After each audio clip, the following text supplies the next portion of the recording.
wydarzenia dnia poprowadzi Beata Kociołek. Z nami jest Krzysztof Wawer, Dzień dobry. Andrzej Wąsewicz, Jestem. Tygodnik Ekspres. No i oczywiście od paru dobrych tygodni przypominamy naszym słuchaczom, że 28 lutego zdecydują, kto zostanie nowym burmistrzem Chicago, ale także wybiorą 50 radnych.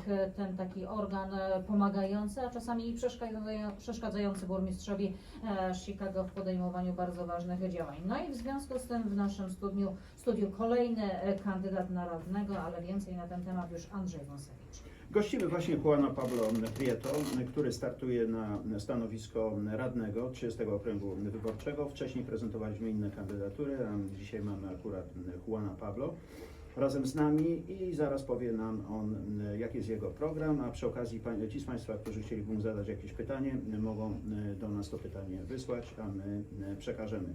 Thank you very much, Juan Pablo, for coming here. Yes, of course. Dzień dobry. Thank you for having me. Okay, so you're running for the 30th ward, and what's your program? I mean, just we don't have a lot of time, but if you have to Sure. present us some highlights, so Yeah, definitely. what's going to be? You know, I was born and raised here in Chicago. I'm a proud CPS graduate and parent, and I currently serve as the Director of Diversity Programs at CTA. So for the last 8 years, I've been helping small businesses connect with contracting opportunities, and I know how to work with municipal governments. I've worked really well with city departments, other alders, elected officials at every level to create change and implement change. And that's what I want to do for the residents of the 30th Ward. I want to use my expertise in government, small business development, and coalition building to bring transparent and responsive representation. So we know that Jackowo, the Polish neighborhood, okay, it's called Jackowo. What are the problems in the district in this area? Because I know that as everywhere else in Chicago, we got a problem with crime.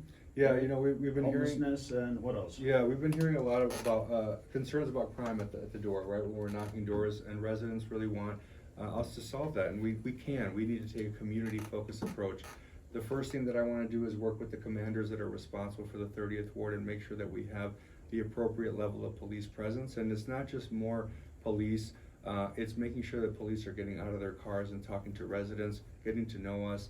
But we also need to address the root causes of crime. We need to reopen the mental health clinics, increase services for mental health, food assistance, youth development programming.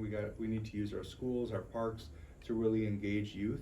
And then bring good paying jobs to the ward. We'll do that by attracting new small businesses to fill those vacant storefronts.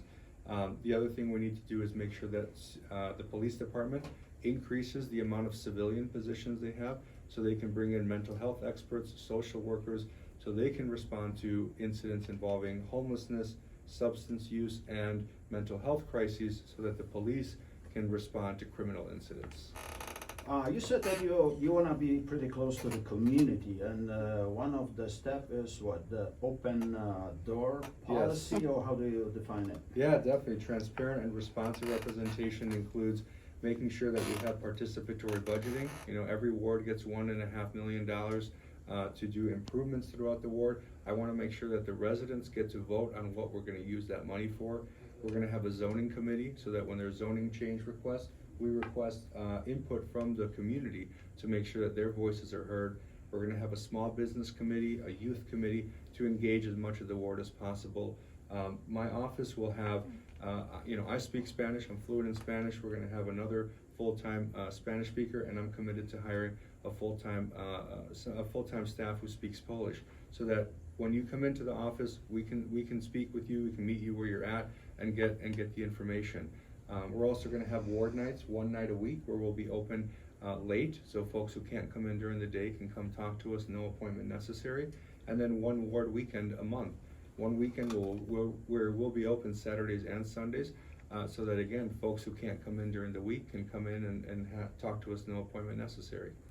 You said that you came from the immigration family, the family of immigrants. So Yes. how important it is for you, and how it relates to the Polish group? Yes, I mean, you know, being a child of immigrants, I know how welcoming this city was to my parents, and all the resources that it gave, and that it gave me, a child of immigrants. So I want to make sure that we stay a welcoming city, that we welcome our immigrants in, give them the resources that they have. You know, an alderperson is the most local form of government, So I want to make sure that we can connect the dots for folks when they come here as immigrants, what resources they need and how we can connect them to that and how we can just make their lives easier.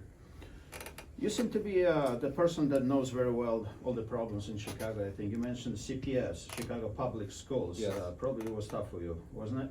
I was blessed to have gone to Northside College Prep for high school, so I know what a great experience with CPS can do, and I want to make sure that we replicate that throughout the system. It shouldn't matter what neighborhood you're from or what school you're going to. You should be receiving, and your children should be receiving, a world-class education because we are a world-class city.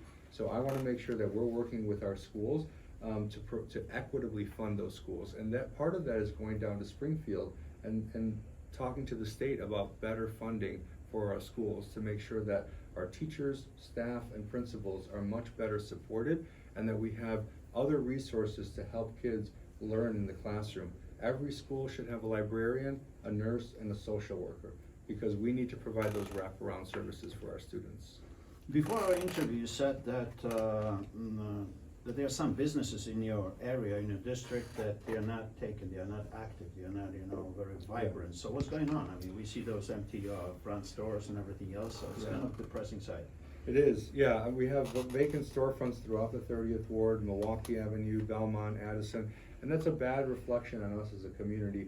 We need to work to help entrepreneurs fill those vacant storefronts and bring more small businesses to our community. I know how to streamline processes at the city level, so I'll work to do that with the city, but we also need to send the message out to entrepreneurs that we're ready. We're ready for you to come. We need to work with the Cook County Assessor, Assessor Kagi, to make sure that we get rid of that kind of unofficial incentive to keep a vacant storefront. They get a big tax break on their property taxes. We need to get rid of that so that we incentivize the building owners to bring in those businesses, get the storefront open, and then from the city side, we need to provide enough resources so that they can get customers in the door as quickly as possible and they can start making money. You mentioned taxes, so can we be sure that that Mr. JuanPablo Prieto is going to be chosen, and next day, boom, we got it, right? I'm sorry. I wish it was that easy, but definitely we will be working on property taxes. I know that's a big issue for working families and middle-class families.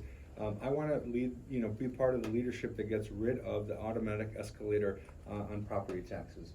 You elect us to make hard decisions, and we should have to take a vote. If we need to raise property taxes, we need to come to the community, explain why we need to raise them, how we're going to raise them, and what that's going to pay for, and then take a vote on it. Not just throw our hands up and say, well, there's an automatic escalator in place. We need to get rid of that. We also need to work again with the county assessor to make sure that downtown buildings, large buildings are paying their fair share, and that we're getting more small businesses into those vacant storefronts so we can expand the property tax base, and that will lower the burden on middle-class families. Chris, do you have any questions, please? Well, you have a very precise plan, which I really like, and the program that finally it's kind of explaining what you're going to do. The only problem is, and I'm always thinking, you said that it's money. You explained in the last sentences that you want to increase the businesses and but before you do that, you still need money. And how are you going to get the funding? And I know that, of course, the buildings downtown, they're going to oppose tax increases, and you're going to have to stand upside down in order to do that. So you need to have some funds. And how are you going to get the funds from the city, or the state? And we all struggle. The entire state, the entire city struggles with money, with taxes, with expenditures. How is it going to be done? Yeah, so we have a really unique opportunity right now. We've got the COVID relief dollars, right? And we need to leverage those COVID relief dollars in helping small businesses. So we have great small businesses in the 30th Ward. We already have them here. We need to help them grow, right, by providing some COVID relief dollars. And then we need to find new businesses that want to come in and help them get open quicker with those COVID relief dollars. I helped a couple of friends of mine who were opening a coffee shop in West Humboldt Park. And the part of the problem was they just didn't have enough capital to get all the work done they needed in the storefront to get open. So we need to be able to provide more microloan grants through that COVID relief dollar so they can get the storefront ready. And then we need to streamline the process at the city level to make sure that the permitting process is quicker. We're in 2023. I should be able to log in as a business owner, see where my permit is, see what documents are being requested by whoever's reviewing it, upload it right to that system, and keep that process going again so we can get customers in the door as quickly as possible. I like your programs and I like what you think and what you're going to do. And I wish you would be the alderman, because every day I'm driving on Milwaukee Avenue and I see all the storefronts Yeah. there. So I hope they're going to get empty and you're going to be the chief of it.